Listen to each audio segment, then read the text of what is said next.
Hello बच्चों, welcome to big women study. तो उम्मीद करते हैं कि आप हमारा इंतजार कर रहे होंगे, क्योंकि हमने जो कल आपको लिखाया वो सारा का सारा क्वेश्चन आपको सेम टू सेम मिला और आपके लिए ही हम तैयार करते। असल में हमको कहीं जाना था, मतलब कहीं डॉक्टर वगैरह के हैं, तो वहां से आते आते हमको थोड़ा टाइम लग गया, लेकिन अब हम आपका सारा दवा ओके करके रखे हुए हैं। बहुत मस्त। आज का एसएसटी का क्वेश्चन जो है थोड़ा सा आईली वाइली हुआ था, लेकिन हमने आंसर शीट डाल दिया। जो बच्चा मेरा वीडियो देख करके गया होगा बहुत बेहतर तरीके से लिख के आया होगा। और एक बात फिर से सुन लो, हम जेन्युइन डालते हैं बुआ, कहीं एक भी मिस्टेक नहीं होने वाला है। बच्चा सब परेशान हो रहा था कि सर ऑब्जेक्टिव का भी डालिए, तो लो ऑब्जेक्टिव का भी हम यहाँ पे डाल दिए हैं। बशर्ते हम ज्यादा टाइम नहीं लेंगे, ऑब्जेक्टिव में डायरेक्ट चार्ट बना के डाल दिए। हम एक क्वेश्चन को जरूर यहाँ पे सॉल्व करके दिखाएंगे ताकि आपको लगे कि हाँ वो आंसर सर ने जो बनाया है वो सही है। वो सारा सॉल्व करके है, 50 बनाना, वैसे हम 65-70 के आसपास बना दिए क्वेश्चन। ठीक है, तो चलिए फटाक से स्टार्ट करते हैं। देखिए क्वेश्चन क्या, पहला ऑब्जेक्टिव का पूछेगा 625 के अभाज्य गुणनखंड में 5 का घात क्या है। देखिए कितना सिंपल क्वेश्चन है बुआ। 625 का क्या करोगे, एलसीएम ले लो, है ना। तो 5 से लगाओगे कितना होगा 125, अब फिर लगाओ 5 से तो ये हो जाएगा 25, अब फिर लगाओ 5 से तो ये हो जाएगा 5। ठीक है, तो यहाँ क्या बोला 5 का घात कितना है, तो ये अभाज्य गुणनखंड विधि से देखोगे तो 5 का घात कितना है 1 2 3 4, तो इसका ऑप्शन नंबर क्या हो गया सी। ठीक है, तो पहला का ऑप्शन नंबर सी। अब देखिए यहाँ पे हम चार्ट बना दिए, ये देखिए यहाँ, आय हाय हाय हाय खोआ है ये बुआ। ठीक है, इसका स्क्रीनशॉट करके एकदम बढ़िया से लिख लो। ठीक है, अब जान रहे हैं हम कि चीटिंग तो चलवे करता है थोड़ा बहुत, लेकिन हम फिर से कहेंगे कि ये सब आप लोग कर रहे हैं, वहाँ भी देख रहे हैं, इसलिए आपका ज़्यादा टाइम बर्बाद नहीं करेंगे। इस वजह से हमने यहाँ पूरा सॉल्व करके ही बना दिया है एकदम पूरा। देखिए पहला का सी है, दूसरा का डी है, तीसरा का बी है, ये सारा का सारा सॉल्व है। जो जो क्वेश्चन सॉल्व नहीं किया वो सब छोड़ दिया गया है एकदम। सबको ना आप उतार के जाइए, ठीक है, अच्छे से। फिर से हम कह रहे हैं चोरी मत कीजिएगा, अगर रटना और रट लीजिएगा। क्वेश्चन अगर कहीं से मिल जाए तो अच्छी बात है। फिलहाल ये जितना भी क्वेश्चन हम डायरेक्ट यहाँ पे क्वेश्चन नहीं डाल सकते हैं, ठीक है, तो बस आप इसको अच्छे से रेडी करके ही जाइएगा प्लीज। ये आपका पूरा का पूरा आंसर शीट है, यहाँ देख लीजिए, math objective by bing women study. आप ये सारा का सारा स्क्रीनशॉट मारिए डायरेक्ट। ज्यादा टाइम वेस्ट नहीं, मतलब ज्यादा टाइम को बर्बाद नहीं करना हुआ। टाइम का इंपॉर्टेंस समझिए बस, ठीक है। पढ़ने के लिए बहुत समय है, अभी है 2 महीना बढ़िया से पढ़ना। बस एग्जाम दे दो सेंटअप का ढंग से, उसके बाद देखा जाएगा। ठीक है, चलिए अब देखिए यहाँ हम बना करके दिए हैं, क्योंकि यहाँ पे बनाते तो वो बहुत टाइम लग जाता, फिर शूट एडिट वगैरह वगैरह बहुत टाइम लग जाता है, तो हम डायरेक्ट सॉल्व किए हैं। पहला क्वेश्चन आपको आने वाला है, द्विघात बहुपद 4x² - x - 4 के शून्यक का योग, शून्यकों का योग तथा गुणनफल ज्ञात कीजिए। तो देखिए 4x², यहाँ पे आप योग आप लोग को पता होना चाहिए, अल्फा प्लस बीटा बराबर होता है शून्यकों का योग, यानी जो माइनस का b/a, अल्फा इंटू बीटा बराबर होता है c/a। ठीक है, तो गुणनफल हो गया अल्फा इंटू बीटा और शून्यकों का योग है अल्फा प्लस बीटा। तो देखिए पहला वाला को हम a बोलते हैं, तो a बराबर 4 लिख दिया। दूसरा में यहाँ x है, तो यहाँ क्या होगा 1 होगा, लेकिन माइनस है इसलिए माइनस का बन दिया, यानी b। और तीसरा होता है c, तो c का मैंने 4 ले लिया, तो a b c। अब देखिए शून्यकों का योग निकालना था, तो अल्फा प्लस बीटा बराबर में क्या होता है माइनस का b/a।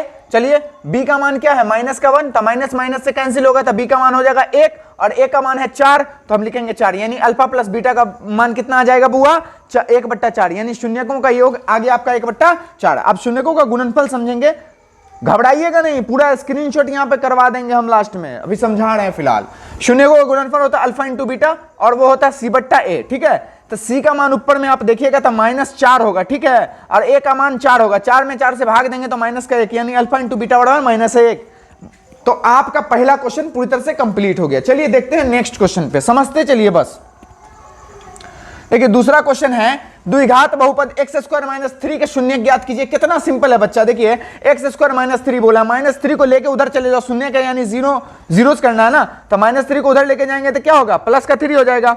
अब देखिए स्क्वायर हटता है तो रूट में आता है, रूट के साथ प्लस माइनस, बात समझ रहे हो ना। तो इसका आंसर क्या हो जाएगा बुआ, प्लस माइनस √3 का मतलब ये होता है कि एक बार प्लस का √3 और एक बार माइनस का √3, तो ये आपका हो गया शून्य। कोई दिक्कत नहीं है बच्चा, ये क्वेश्चन भी आपको समझ में आ गया होगा। नहीं समझे हो तो प्लीज समझ लेना, 1-2 बार देखोगे समझ में आ जाएगा। ठीक है, अगला क्वेश्चन दिया है, यदि 3x - ay बराबर 20 और x + by बराबर 3 का हल x बराबर 5 y बराबर -5, कुछ नहीं यार, बस आपको निकालना क्या है, a और b का मान निकालना था। कितना सिंपल तरीके से, हम पूरा क्वेश्चन इसमें नहीं लिख पाए हैं, तो मान ज्ञात करने में डायरेक्ट लिखें, ए और बी का मान बोला था ज्ञात करने के लिए। आपको क्या करना है, यहाँ इंग्लिश में लिखा हुआ है, ठीक है। इन जहां जहां पर देखिए x का मान 5 दिया ना, वहां 5 बैठा लिया, और y का मान 1 है तो वहां 1 बैठा लिया। आपका a भी निकल जाएगा और b भी निकल जाएगा। यहां देखिए फिलहाल हमने यहां पे कर दिया है,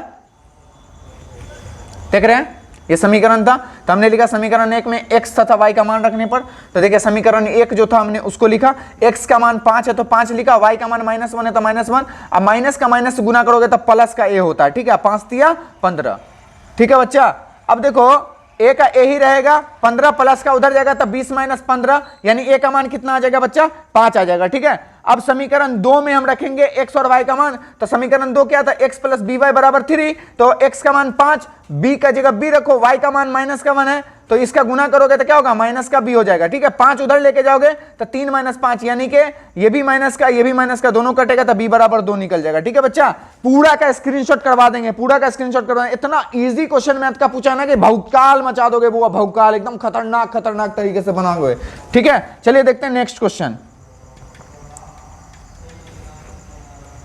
देखिए 4x² + 7x + 3 को x + 1 से भाग देना है, इतना सिंपल क्वेश्चन है। देखिए आपको हम बताए हुए हैं px gx वाला टर्म, उस पे ही हमने यूज किया। क्या बोले थे, देखिए पहले x यहां देखेंगे कितना का कमी है, तो x है तो x² यहां पे आ रहा है, ठीक है। चलिए एक तो, बट यहां पे क्या है, x² का मतलब होता है x × x, बट यहां तो x ही है ना, तो एक तो हो गया, लेकिन एक का x का कमी है, साथ में 4 भी एक्स्ट्रा दिख रहा था, 4x हो गया, ठीक है। तो हमने यहां लिखा 4x, बात समझ रहे हैं ना। तो 4x का गुना अगर x से करेंगे तो 4x² होगा, और फिर 4x का 1 से करेंगे तो 4x होगा, माइनस माइनस चिन्ह बदलेगा, इसको काटेंगे, इसमें से घटाएंगे तो 3x, और यहां बचेगा +3। अब देखिए यहां x है, बट यहां x है, यहां 3x है, तो कमी कितने का दिख रहा है, यहां पे 3 ज्यादा दिख रहा है, तो हम 3 रख देंगे, ठीक है।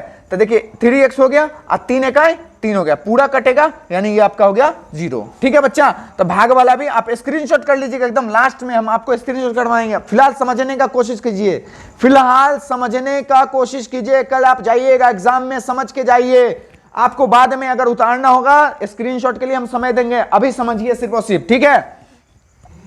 और हाँ, लॉन्ग क्वेश्चन जितना भी आपको करना है, सुन लीजिए, लॉन्ग क्वेश्चन जितना भी करना है आपको हम नेक्स्ट वीडियो लॉन्ग क्वेश्चन का बना करके देंगे। 3 लॉन्ग क्वेश्चन हम बना देंगे, सॉरी 4 लॉन्ग क्वेश्चन, आप उसको भी रेडी कर लीजिएगा। फिलहाल हम यहाँ पे अभी शॉर्ट क्वेश्चन को कर रहे हैं। ऑब्जेक्टिव का तो ऊपर में चार्ट दिखाई दिया है, एकदम खोआ पेड़ा मक्खन तीनों कर लेके जाओ, ठीक है। चलिए, यूक्लिड एल्गोरिथम का प्रयोग करके 84 और 455 का मौसा ज्ञात किया। बताइए, ये पहला चैप्टर में 1.1 में यही क्वेश्चन है, 135 और 225 का मौसा ज्ञात करें यूक्लिड एल्गोरिथम से। कितना सिंपल क्वेश्चन है बच्चा। तो देखिए हमने यहां पर निकाला है, ठीक है। असल में ये तो ऐसे आप रफ पे कीजिएगा, ठीक है। और लास्ट में यूक्लिड एल्गोरिथम का फॉर्मूला था a = bq + r, b और q के बीच में कुछ नहीं है तो गुना का टर्म होगा, ठीक है। a का मान 455 है, जिसमें हम भाग देते हैं, और जिससे हम भाग देते हैं वो होता है b, जितने बार लगता है वो होता है q, और जो शेष बचता है वो होता है r, ठीक है बच्चा। बस इसको पुट करके आप निकालिएगा, आपका आंसर आ जाएगा HCF कितना आ जाएगा बुआ, 7। तो उम्मीद करते हैं आप लोगों को ये भी समझ में आ रहा होगा। नहीं समझ में आया था प्लीज एक बार वॉच के लिए कर लीजिएगा, हम थोड़ा तेजी में चल रहे हैं क्योंकि हमको फिर लॉन्ग क्वेश्चन का भी वीडियो बनाना मेरे लिए बहुत मुश्किल हो रहा बुआ, और सबके तरह है नहीं कि जैसा तैसा वीडियो बनाया दे दिए। हम जैसा भी कर पा रहे हैं बुआ अपना ट्रूली और थोड़ा सच से अच्छा जो क्वेश्चन हमको लग रहा है कि नहीं भाई ये सही है ये गलत है, उस चीज को सब चीज देख करके, और समय भी बच्चे का कम खपत हो, उन सब को सोच के हम वीडियो बना रहे हैं, ठीक है बच्चा। चलिए नेक्स्ट क्वेश्चन पे देख रहे हैं, बकवास भी हम करने लगे थोड़ा सा। चलो 25 + 28 + 31 + ... 100 का योगफल ज्ञात कीजिए। इतना खोआ क्वेश्चन, अभी कुछ दिन पहले मैथ वाला जो हम इंपॉर्टेंट क्वेश्चन पढ़ा रहे थे उसमें ये क्वेश्चन पढ़ा है, ठीक है बुआ। देखिए यहाँ पे a का मान 25 हो गया, अब 28 में d का मान क्या होगा, 28 में से 25 घटाएंगे तो d का मान 3 हो जाएगा, और टोटल पद कितना है, an कितना है बुआ, 100 है तो 100 लिख दिए। n का मान और sn का मान बोला है ज्ञात करने, यानी योग बोला है ज्ञात करने। सबसे सिंपल तरीके से an का मान an का फॉर्मूला होता है a + n - 1 × d। an का मान कितना हुआ, जो जिसका वैल्यू है वहां हमने पुट कर दिया। अब ये पूरा हमको n का मान निकल जा रहा है 26, कितना निकल जाएगा, n 25 + 1, यानी n का मान कितना निकल जाएगा बुआ, 26। अब इसका योग निकालना है तो योग का फॉर्मूला आता है SN/1 a + an, ठीक है बुआ, a + an। अब यहाँ पे n/2 यानी 26/2, a का मान 25 है तो, अरे यार हाँ सॉरी, a का मान 25 है, ठीक है। प्लस ए एन का मान 100 हो जाएगा, इन दोनों को जोड़ेंगे 125 होगा, इन दोनों का गुना करेंगे तो 1625 होगा, यानी एस एन बराबर कितना हो जाएगा बुआ 1625। हम बहुत तेजी में बोल रहे हैं, अब बच्चा लोग का शिकायत तो है, मतलब मेरे कोचिंग का सर आप बहुत इतना तेज में बोलते, इतना तेज में बोलते कि समझे में नहीं आता। अरे भाई अभी ये मत समझो कि समझना है, समझाने के लिए हम वक्त है अभी 2 महीना रगड़ के पढ़ाएंगे, वो टेंशन नहीं लेना, फिलहाल बस इसको करके जाना तैयार, ठीक है एकदम। जब है यार बीइंग वुमेन स्टडी तक कहाँ सोचोगे यार, क्या एकदम। चलिए नेक्स्ट क्वेश्चन पे चलते हैं। देखिए अरे यार देखो खोआ क्वेश्चन सब है। देखिए sine square 63 degree plus sine square 27 degree का मान ज्ञात कीजिए।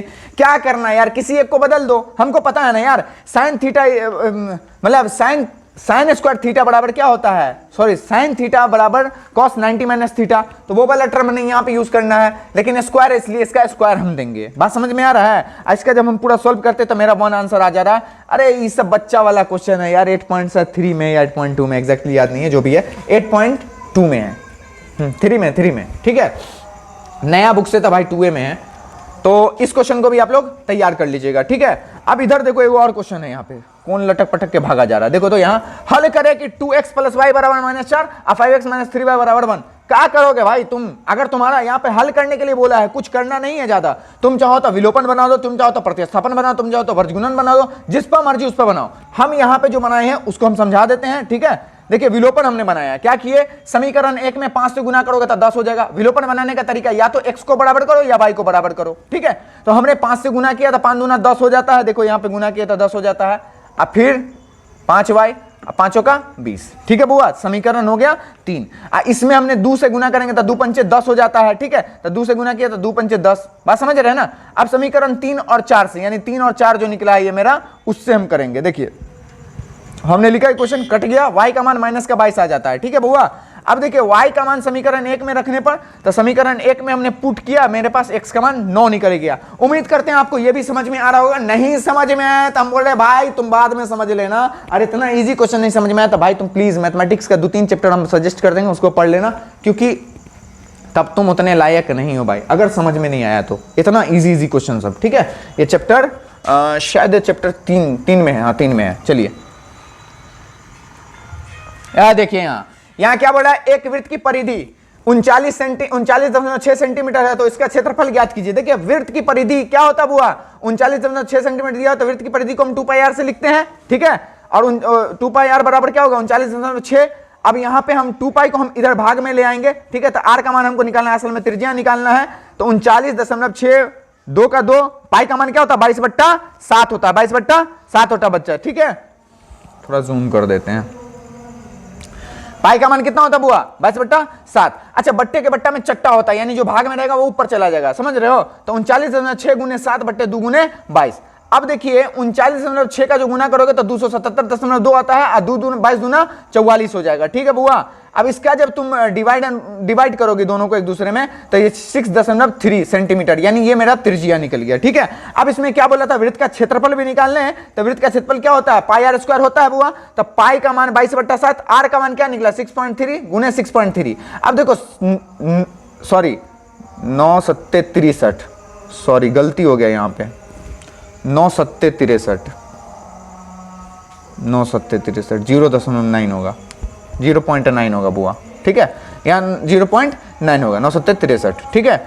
अब इन सब का जो हम गुना करेंगे, तो मेरे पास आएगा 124.74 वर्ग सेंटीमीटर। लिखने में थोड़ा मिस्टेक हुआ था, इसलिए वीडियो बनता भाई तुम, ताकि उस वीडियो को ना देख करके थोड़ा समझ सको कि सर कहाँ पे क्या क्या बनाया है, क्या क्या लिखा हुआ है, ठीक है। तो ये आप प्लीज इसको सही कर लीजिएगा, ठीक है। चलिए चलते हैं अब नेक्स्ट क्वेश्चन पे। नहीं रे बुआ इधर बचले है, देखिए क्या बोला है, सिद्ध करें कि √1 + cos θ बटे 1 - cos θ बराबर cos 1 + cot θ बोला है निकालने के लिए। कितना सिंपल क्वेश्चन है यार। एक बात बताओ कि ये पूरे का रूट है, क्या हम इसको अलग कर सकते हैं, यानी ऊपर वाले के लिए भी रूट कर देते हैं अलग, नीचे वाले के लिए भी रूट कर देते हैं। अब ऐसा क्यों किया, क्योंकि हमको हर परमेयकरण करना है, ठीक है बुआ। तो हमने इसका भी रूट कर दिया 1 + cos θ का, तो हमने 1 + cos θ लिख दिया, और 1 - cos θ, बात बराबर है, चाहे पूरा का रूट रखो या अलग अलग करके रूट रखो, बात दोनों का बराबर है। अब हर पर में करेंगे तो नीचे वाले का चिन्ह बदल के किया जाता है ना, तो कुछ नहीं करो, यहाँ पे माइनस था इसलिए हम यहाँ पे गुना किए हैं प्लस है, तो ऊपर नीचे दोनों में सेम संख्या से गुना हो जाएगा। अब देखिए सॉरी गुना एंड भाग हो जाएगा। अब इसका देखिए a plus b into a plus b, यहां पे क्या हमको फ्लो हो रहा है भाई, यानी इन दोनों का हम ही करेंगे तो क्या आ जाएगा a 1 plus cos theta 1 plus cos theta, तो हम इसको लिख सकते हैं 1 प्लस कॉस स्क्वायर थीटा, लिख सकते हैं ना, लिख सकते हैं ना, दूगो है ना भाई, तो स्क्वायर कर दो। और root under 1 minus cos theta into root under 1 plus cos theta, तो ये क्या होता है a minus b into a plus b के टर्म पर लिखेंगे तो a square minus b square होता है। तो हमने यहाँ पे इसका one square minus cos square theta लिखा, इसके स्क्वायर से ये रूट कैंसिल हो जाएगा, तो यहाँ क्या आ जाएगा 1 प्लस कॉस थीटा, यहाँ देखिए 1 प्लस कॉस थीटा। अब इसका स्क्वायर एक का स्क्वायर करोगे या ना करोगे उससे कोई मतलब नहीं, तो 1 माइनस कॉस स्क्वायर थीटा। अच्छा अब आप बताइए, याद होगा formula 1 minus cos square theta बराबर होता है क्या, साइन स्क्वायर थीटा होता है वो, ठीक है याद आ गया। तो देखो यहाँ पे हमने यहाँ लिख दिया 1 प्लस कॉस थीटा बट्टे में रूट अंडर साइन थीटा, या साइन स्क्वायर थीटा लिखो या साइन थीटा का स्क्वायर लिखो, कोई दिक्कत नहीं है, स्क्वायर से ये रूट कैंसिल हो जाएगा। तो 1 बट्टा साइन और कॉस बट्टा साइन, अच्छा 1 बट्टा साइन किसके बराबर होता है, कॉस 1 के बराबर होता है, और कॉस बट्टा साइन किसके बराबर होता है, कॉट के बराबर होता है। देखिए यहीं पे आपका आ गया आंसर, यही ना बोला था सिद्ध करने के लिए बच्चा, तो आपको स्क्रीनशॉट हम करवा दें, घबराना नहीं है, फिलहाल हम जो समझा रहे हैं उसको समझिए, ठीक है। देखिए अगला क्वेश्चन क्या बोल रहा है, देखिए कितना सिंपल है, अनुपात a1 बट्टा a2 बराबर b1 बट्टा b2 बराबर c1 बट्टा c2 की तुलना कर ज्ञात करे कि निम्नलिखित समीकरण संगत है या असंगत। बताइए कितना हलवा क्वेश्चन दिया। अरे भाई a1 b1 c1 a2 b2 c2, ठीक है, बस उसका रूल यहाँ पे अपनाओ, अब बस भाग दे दो, a1 बट्टा a2 किए तो 1/3 आया, b1 बट्टा b2 किए तो 1/3 आया, c1 बट्टा c2 किए तो 2/5 आया। बताइए ये बराबर है बट ये बराबर नहीं है, तो ये रूल किस पे फॉलो होता है, असंगत पे। किस पे होता है बउआ, असंगत पे, तो अतः यह असंगत है, ठीक है बउआ, कोई दिक्कत नहीं है, सबको समझ में आ रहा होगा, बहुत इजी क्वेश्चन है बउआ, ठीक है। चलिए बगल वाला देख लेते हैं, ना तो वो मुंह फुला लेगा। देखो देखो क्या बोला है, एक अर्धवृत्ताकार खेत की परिमिति निकालें यदि इसका व्यास 7 सेंटीमीटर हो। अर्धवृत्ताकार एक खेत है, ठीक है, और उसका परिमिति यानी परिधि बोल रहा है ज्ञात करने के लिए, ठीक है बच्चा। तो देखिए अर्धवृत्त का कैसे घुमाया, देखिए परिमिति बच्चा समझ, और बच्चा पढ़ता था परिधि, यहाँ पे घुमा करके पेंच नहीं बोलता, कस के दिया है, जैसे षष्ठी में नचा के दिया है, लेकिन भाई किसको नचाओगे, चलो समझो। यहाँ पे अर्धवृत्त का व्यास क्या है 7 सेंटीमीटर, तो त्रिज्या क्या हो जाएगा 7/2, व्यास का आधा होता है ना त्रिज्या, तो 7/2। अब अर्धवृत्त की परिधि लिखो या परिमिति लिखो, वो होता है पाई आर प्लस 2r, ठीक है, दोनों में r है तो r कॉमन ले लेंगे, पाई प्लस 2 हो गया, पाई का मान 22/7 होता है। अच्छा r का मान कितना है यहाँ पे 7/2, तो 7/2 लिखो, अब पाई का मान 22/7 प्लस 2 के नीचे हम 1 लिख सकते हैं कि नहीं लिख सकते हैं, 1 छिपा होता है। तो हम करेंगे यहाँ पे घपलाबाजी, देखो क्या करेंगे। हाँ अब देखिए इन दोनों का एलसीएम लेंगे तो 7 होगा, 7 से 7 कैंसिल, तो 22 का 22 रहेगा, 7 1 7 दूना 14, ठीक है, तो 7/2 इन दोनों को जोड़ेंगे तो 36, बट्टा में आ जाएगा 7 है। देखो यहाँ पे 7/2 गुने 36/7, इसका गुना करेंगे तो 252 होगा, इसका गुना करेंगे तो 14 होगा, कट करोगे तो कितना होगा बुआ, टोटल 18 सेंटीमीटर। इतना खोआ क्वेश्चन, क्या बोले यार, मुलगब्बा सब है। चलो मिलते हैं नेक्स्ट क्वेश्चन पे। चलिए देखिए क्वेश्चन क्या बोला है, त्रिज्या 21 सेंटीमीटर वाले एक वृत्त की त्रिज्या खंड का क्षेत्रफल ज्ञात करें जिसका केंद्रीय कोण 60 डिग्री है। अरे यार देखो त्रिज्या खंड का जो कोण है ना थीटा, वो 60 डिग्री का दे रखा है। यहाँ पे हम r बराबर 21 सेंटीमीटर, थीटा का मान 60 डिग्री है, त्रिज्या खंड का क्षेत्रफल क्या होता है थीटा बट्टा 360 गुने पाई आर स्क्वायर, पाई का मान होता है 22/7। देखिए थीटा का मान 60 है तो 60 लिखे, और नीचे 360 है तो 360 लिखे, पाई का मान 22/7 होता है तो 22/7 लिखे, गुने r का मान 21 है तो 21 स्क्वायर है ना, इसलिए 21 गुने 21 लिखे, ठीक है। अब काट खोट करोगे ना बुआ तो 22 गुने 7 निकलता है, यानी इसका आंसर आ जाएगा 154 सेंटीमीटर स्क्वायर, ठीक है। चलिए चलते हैं नेक्स्ट क्वेश्चन पे। देखिए क्या बोला है, 3.5 सेंटीमीटर त्रिज्या वाले वृत्त की परिधि ज्ञात करें एवं क्षेत्रफल ज्ञात करें। देखो r का मान कितना दिया हुआ 3.5 सेंटीमीटर, वृत्त की परिधि कितनी है 2 पाई r, ठीक है। वृत्त की परिधि क्या होती है, परिधि एवं क्षेत्रफल ज्ञात, पहले परिधि ज्ञात करना था 2 पाई r, 2 गुने पाई का मान 22/7, r का मान कितना है 3.5। चलो रे काट खोट करो, 3.5 दशमलव उड़ाएंगे तो बट्टे में क्या होगा 10 आएगा, बात समझ रहे हो ना। अब काट खोट करो, 7 पंच sorry sorry sorry sorry sorry sorry sorry sorry sorry sorry sorry sorry रुको रुको रुको, 5 एकाई 5, 7 पंचे 35, 7 से 7 कैंसिल, ठीक है। और हाँ सुनो सुनो, 2 पंचे 10, 5 से काटे, 5 सत्ते 35, 7 से काटे, 7 से 7 को काट दिए, तो मेरे पास क्या बच गया, सिर्फ 22 बचा। 22 सेंटीमीटर इसकी परिधि है। अब इसका क्षेत्रफल देखो क्या है, पाई आर स्क्वायर है ना बुआ, तो देखो पाई आर स्क्वायर, ध्यान से समझो, पाई का मान 22/7, आर का मान कितना 3.5 का स्क्वायर हो गया। अब देखो 22/7 गुने 35/10, चूंकि 35/10 क्यों किए, दशमलव उड़ेगा तो नीचे क्या आएगा, 10 आएगा, ठीक है। तो यहाँ हो गया 35/7, स्क्वायर है तो स्क्वायर, इसको हम ऐसे लिखेंगे 22/7 है तो 22/7 गुने 35/10 गुने 35/10, चूंकि स्क्वायर है 2 बार लिखेंगे, ठीक है। अब यहाँ से काट खोट करो, काट खोट करोगे तो ये तुमको आ जाएगा 11 7 77, अब अट्टे में 5 38, यहाँ इतना पर भी आंसर लिखो, किसी के दादा का नाना का मजाल नहीं जो गलत करे, ये भी आपका सही है, ठीक है। चलिए नेक्स्ट क्वेश्चन पे चलते हैं, बस हो गया, बाजी बली तो वाह। चलिए, तो उम्मीद करते हैं कि आप लोगों का पूरा टेंशन जो था, वैसे तो इतना हल्का क्वेश्चन था कि बच्चा आप लोग पढ़े होंगे और जो तैयारी आप लोग कर लिए होंगे वो जोरदार हुआ होगा, लेकिन फिर भी आपका थोड़ा परेशानी कुछ बच्चे को जो हो रहा होगा उसको कम करने के लिए हम थे और हमने यहाँ पे बना के आपको अपलोड कर दिया है। प्लीज इसको अच्छे से वॉच कीजिए। अब आया आपके स्क्रीनशॉट का टाइम, ठीक है, तो जल्दी फटाफट स्क्रीनशॉट की। और सुनिए, जब आपका सेंटअप एग्जाम खत्म हो जाए तो प्लीज मेरे चैनल से जुड़े रहिए। और एक बात और, सिर्फ अगर सेंटअप तक के लिए आए हो ये वीडियो देखने तो प्लीज हमको सब्सक्राइब मत करना, क्योंकि सब्सक्राइब वही कीजिए जिनको बेनिफिट उठाना। हमको बेनिफिट नहीं चाहिए भाई, तुम सब्सक्राइब करके जाओगे तो हो सकता है तुम्हारा काम आ जाए, तुम्हारे काम आए, ठीक है। बाकी अगर तुम सिर्फ सेंटअप के लिए आए तो बस वीडियो वॉच करो, तुम्हारा काम निकलेगा, फिर तुम जाओ भाई, कोई दिक्कत नहीं है, हमको इतना सब्सक्राइबर नहीं चाहिए हमको, ठीक है। तो चलिए आप इस क्वेश्चन को इस क्वेश्चन, ये जो आपका है पहला क्वेश्चन, इसके बाद जो है हम आपको यहाँ पे दिखा देते, चलिए इसका स्क्रीनशॉट कीजिए। ये आपका पूरा ऑब्जेक्टिव का सेट हो गया, ठीक है, सॉल्व करके हम दिखा दिए थे पहला वाले में, ठीक है। कर लिया स्क्रीनशॉट। चलिए नेक्स्ट चलते हैं। चलिए इसका स्क्रीनशॉट कीजिए।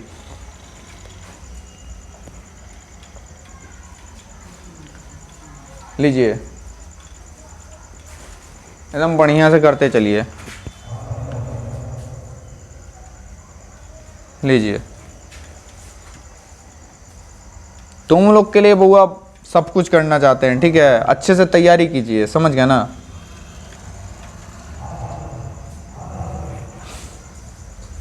लेकिन जिस क्वेश्चन में फंस रहे हो, हम रिक्वेस्ट करेंगे कि तुम जहां भी पढ़ते हो, जिस कोचिंग में भी, अपने सर से पूछो, उनसे समझो। ऐसा तो नहीं कि सर नहीं बताएंगे, सर बताएंगे, आप पूछिए उनसे, ठीक है। फटाफट स्क्रीनशॉट करते चलिए, समय नहीं है, 2 महीना बचा हुआ है, पढ़ोगे तो भाई तुम्हारे काम आएगा, ठीक है। माँ बाप का सर ऊंचा करवाओ। एक भी क्वेश्चन रॉन्ग नहीं है बच्चा, ठीक है, सारा का सारा एकदम रियल जेन्युइन क्वेश्चन सब है। फटाफट स्क्रीनशॉट मारो।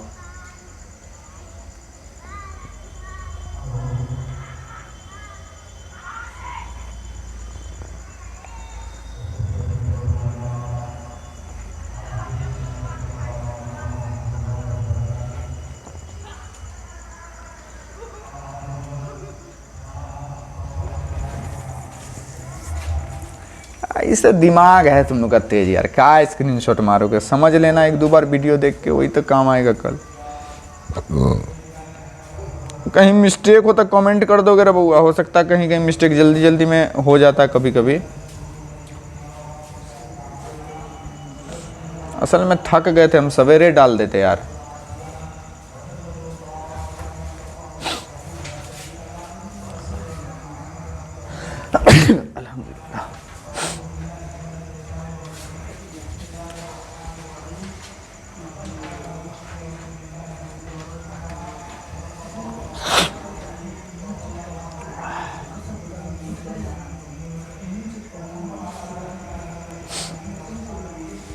फटाफट स्क्रीनशॉट कीजिए, ठीक है। लंबा वीडियो बन गया थोड़ा, क्या कर रहा है। चलिए, लंबा बना है तो क्या हुआ भाई, कुछ तो नॉलेज ही होगा ना।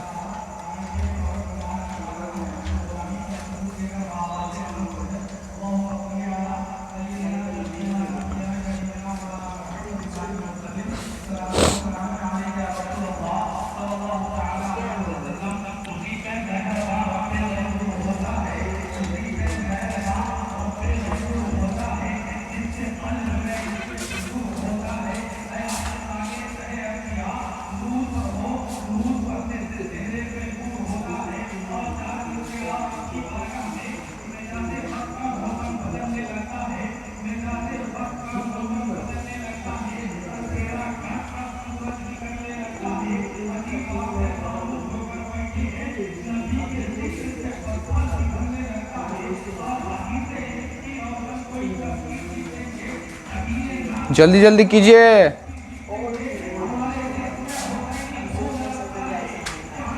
इतना हलवा हलवा क्वेश्चन पूछा यार, पचनमड़ी भी समझो एकदम इजी इजी क्वेश्चन सब एकदम बना करके अभी देखो ना देने वाले हैं। थोड़ा देर बाद ही अपलोड हो जाएगा पचनमड़ी भी, ठीक है, क्योंकि लंबा वीडियो बन रहा था इसलिए हम इसको रोक दिए और थोड़ा जल्दी में देना था यार, असल में हम थक गए थे, गए हुए थे दूसरे जगह। चलिए, thank you for watching my video. मिलते हैं तुरंत बाद लॉन्ग क्वेश्चन के साथ। तो चलिए फटाफट वॉच कीजिए और शेयर कीजिए दोस्तों को भी। Bye bye.